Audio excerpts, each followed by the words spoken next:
పవన్ కళ్యాణ్ గారు జనసేన నాయకులకి, కార్యకర్తలకి, వీర మహిళలకి ఇచ్చిన ధైర్యం నిజంగా మనస్ఫూర్తిగా కళ్యాణ్ గారికి మనస్ఫూర్తిగా ధన్యవాదాలు.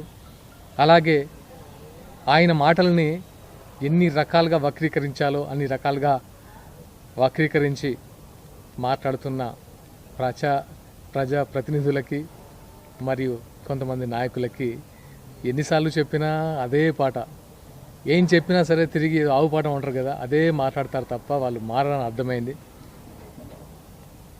తెలంగాణ మీ అయ్యే జాగీరా అన్నందుకు దాన్ని ఎంత వక్రీకరిస్తున్నారంటే, తెలంగాణ మీ అయ్యే జాగీరా అన్నది ఆయన మీ పాలకులని ఎవరైతే మీరు మాట్లాడుతున్నారో మా అయ్య జాగీరా అని మాట్లాడుతున్నారో వాళ్ళని అన్నారు తప్ప తెలంగాణ ప్రజల్ని ఎవరు అనలేదు. తెలంగాణ ప్రజలదని ఆయనే నొక్కి వక్కానించి చెప్పారు. దాన్ని వక్రీకరించి ఎస్ మా అయ్యే జాగిరే, ఎస్ మా అయ్యే జాగిరే, ఎస్ మన అయ్యే జాగిరే, నేను తెలంగాణ బిడ్డనే, తెలంగాణ భూమి పుత్రులదే, ఆయన చెప్పింది కూడా అదే. దానికి ఎందుకు దాన్ని పదే పదే ఒక సెంటెన్స్ని పట్టుకొని మీ అయ్యే జాగిరి అంటారా, మీ అయ్యే జాగిరి అంటారా? ఆయన అన్నది మీలాంటి పాలకులు ఎవరైతే ఉన్నారో వాళ్ళని, తెలంగాణ బిడ్డలే జనసేనలో పోటీ చేస్తున్నారు.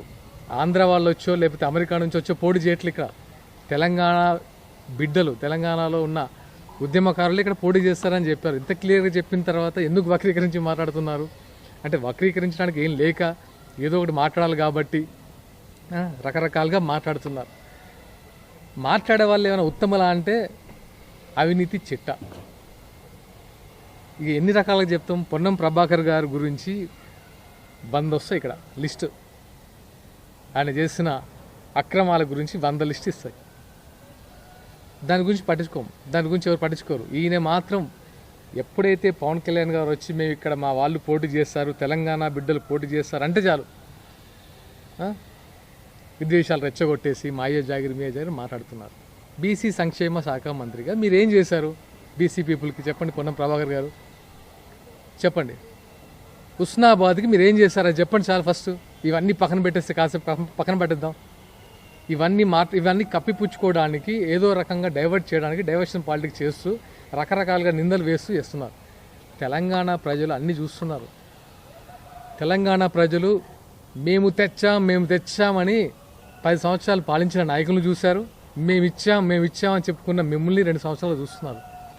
10 సంవత్సరాల పాలనలో 1200 మంది అమరవీరుల గురించి చనిపోయారని అందరూ చెప్తారు. కానీ 1200 మంది డేటా మీ దగ్గర ఉందా? 12 మంది అమరవీరుల కుటుంబాలు ఎలా ఉన్నాయో తెలుసా? ఎంత దయనీయ పరిస్థితులు ఉన్నాయో తెలుసా? కానీ ఆ 10 సంవత్సరాల్లో మీ 4 కుటుంబాలు మాత్రం రబ్బర్ చెప్పుల నుంచి బెంజ్ కాల వరకు ఎదిగాయి. అందరికి తెలియదా? మీరే చెప్తారు, కేటీఆర్ గారు మీరే చెప్పారు, మా ఎమ్మెల్యేలను చూసి ఓర్వలేక రబ్బర్ చెప్పులు వేసుకున్న స్థాయి నుంచి ఫార్చ్యూనర్ కార్లో తిరిగితే భరించలేక అన్నారు. కానీ పరిస్థితులు ఏంటి? ప్రజల సిచ్యువేషన్ ఎలా ఉంది? ఎక్కడ వేసినట్టు అక్కడే ఉంది కదా. ఉద్యమకారులు అసలు తెలంగాణ వాదం అనేది చాలా పవిత్రమైన వాదం. దాన్ని ఎలా వాడుకుంటున్నారంటే, ప్రొఫెసర్ నాగేశ్వరరావు గారు సిపిఎం అసలు మీరు వ్యతిరేకి తెలంగాణ వాదానికి, కానీ వాడుకుంటున్నారు. ఇప్పుడు వాడేసేది అంత కదా. కాంగ్రెస్, ఎంఐఎం వీళ్ళందరూ వ్యతిరేకేగా. కానీ ఇప్పుడు తెలంగాణ వాదాన్ని వాడుకోవడంలో ఇంకా వీళ్ళని మించిన వాళ్ళు లేరు, కనబడట్లేదు. ఇది ఎంత అంటే విద్వేషాలు రెచ్చగొట్టేసి ఇంకా తెలంగాణ ప్రజల్ని నిరక్షరాస్యులుగా చేసి ఓట్లకు మాత్రమే పరిమితం చేసి మీరు మాత్రం రకరకాల బిజినెస్లు పెట్టుకొని రకరకాలుగా ఎదిగేసి ఇంకా ఉద్యమకారులు ఎవరు ఎదగద్దు, ఇక్కడ ఉన్న పిల్లలు ఎవరు ఎదగద్దు, మన 4 కుటుంబాలు ఎదగాలి. ఇంక తెలంగాణ ప్రజలు ఇవన్నీ చూస్తున్నారు. మాట్లాడలేకపోవచ్చు ఇప్పుడు, కానీ ఓటుతో బలంగా బుద్ధి చెప్తారు. అది గుర్తుపెట్టుకోండి. అలాగే ఎలా ఉంటుందంటే దయ్యాలు వేదాలు వల్లించినట్టు ఉంటుంది. అవినీతి కేసులో చిప్పకూడు తిని తీహార్ జైల్లో వాళ్ళు చెప్పే నీతులు కూడా వినాల్సి వస్తుంది. మనం ఇప్పుడు వాళ్ళు అవినీతి కేసులో జైల్లోకి వెళ్ళి 2.0 అని గెటప్పులు మార్చుకొని ఇప్పుడు వచ్చి మాకు నీతులు చెప్తుంటే మేము వినాలి. ఇప్పుడు మేము తెలంగాణ బిడ్డలు మేము వినాలి. అక్క, మీరు ఎక్కడున్నారు? ఎప్పుడు వచ్చారు తెలంగాణ ఉద్యమంలో? 2000లో స్టార్ట్ అయినప్పుడు మీరు ఎక్కడున్నారు? అమరవీరులు అయినప్పుడు మీరు ఎక్కడున్నారు? ఉస్మానియా క్యాంపస్లో పిల్లలు పిల్లలు కాదు తల్లులు తినప్పుడు ఇప్పుడు ఎక్కడున్నారు? అరే ఇదేదో ఉధృతంగా ఉంది, ఇది ఎక్కడేదో మంచిగా కమాయించుకోవచ్చు అని అమెరికా నుంచి వచ్చి బ్యూటీ పార్లర్లు పెట్టుకున్నారు. మీరు గుర్తులేదా? హిమాయత్ నగర్లో లాక్మీ బ్యూటీ పార్లర్ పెట్టుకొని ఇప్పుడు మీ ఆస్తి 8,000 కోట్లమ్మా. ఎక్కడమ్మా బుజ్జు ఖలీఫాలో మీ ఫ్లాట్లు? హైత్ ప్లేస్ ఎక్కడమ్మా? వందల కోట్ల హోటల్స్. అలాగే 50 ఎకరాల ఫామ్ హౌజులు ఎక్కడి నుంచి వచ్చినాం ఇవి?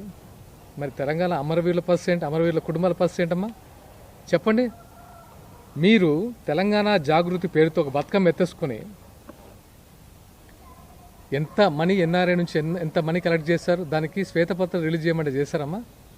అవి మనకు రావు, ఎందుకంటే మనల్ని ఎవరు అడగొద్దు. మనం మాత్రం అందరినీ క్వశ్చన్ చేయొచ్చు. ఇవన్నీ అడిగితే ఏమవుద్దంటే నేను తెలంగాణ బిడ్డగా అడుగుతున్నాను, మేము ఉద్యమకాల బిడ్డగా అడుగుతున్నాం. చెప్పండి వీటి సమాధానం.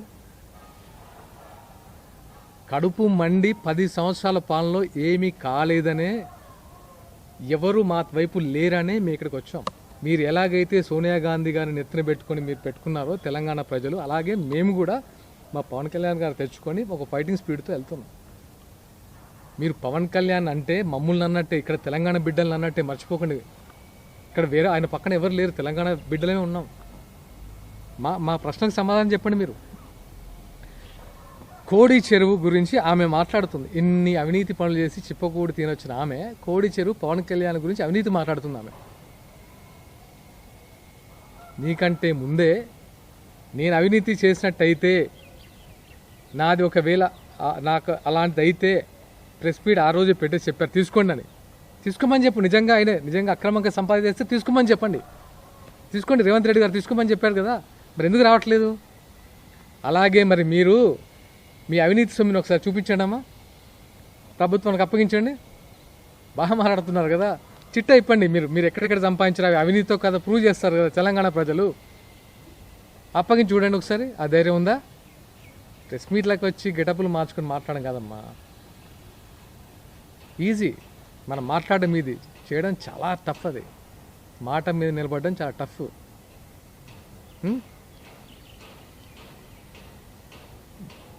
ఈరోజు ఇంకో మాట కూడా మాట్లాడారు, ఏదైతే గద్దర్కి కారు గురించి అని చెప్పేసి పవన్ కళ్యాణ్ చెప్పారు. కాకపోతే ఆయన సినిమాలకు సంబంధించిన అమౌంట్ అంతా కూడా ఎక్కడి నుంచి వస్తుంది? నైజాం అంటే తెలంగాణ వాళ్ళ టికెట్ నుంచి ఎక్కువ వస్తుంది కాబట్టి ఆయన మళ్ళీ ఇక్కడ వాళ్ళకి ఖర్చు పెట్టారు. పవన్ కళ్యాణ్ గారు ఒక్కరికే డబ్బులు వెళ్తున్నాయా? ప్రభాస్ గారికి వెళ్ళట్లేదు తెలంగాణ నుంచి? చిరంజీవి గారికి వెళ్ళట్లేదా? మిగతా రామ్ చరణ్ గారికి వెళ్ళట్లేదా? బాలకృష్ణ గారికి వెళ్ళట్లేదా? విజయ్ దేవరకొండకి వెళ్ళట్లే? అంటే వీళ్ళందరిది పక్కన పెట్టి ఓన్లీ పవన్ కళ్యాణ్ గారికే నైజాంలో డబ్బులు ఇస్తున్నాం మనం. ఆమె అంటే చెప్తున్నాను కదా, ఇది ఆమెకు తెలుస్తుంది. కాకపోతే ఏంటంటే పవన్ కళ్యాణ్ గారు అంటే ఇట్లా మీడియాలో కూడా ఇప్పుడు ఆమె చేసే కార్యక్రమాలు ఏముంది? TRS 2.0 ఏం లేవు కదా. అదే మైలేజ్ రావట్లేదు అంటే పవన్ కళ్యాణ్ గారి నుంచి మాట్లాడలేదు. కాబట్టి మన వాళ్ళందరూ కొంచెం యాక్టివేట్ అయ్యి ముందుకు అడుగుతారు.